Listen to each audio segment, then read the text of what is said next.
Welcome to the Two Wheel Centres YouTube channel. Today we're reviewing a Yamaha YP250R Xmax in silver. It's 2008, 15,619 miles. This bike is a damage repairable, so check out the damage. Engine starts and bike runs fine.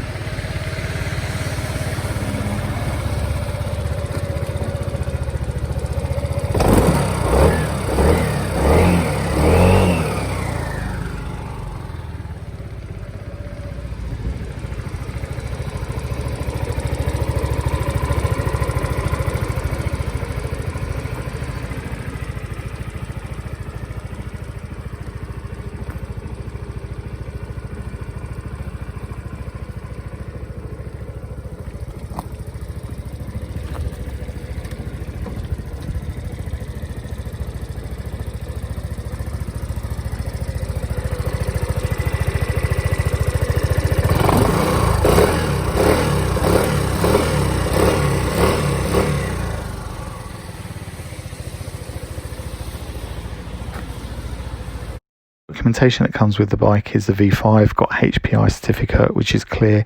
We've got MOT and service history, also Yamaha owner's manual and service book, and 3 sets of keys, including the programming red key.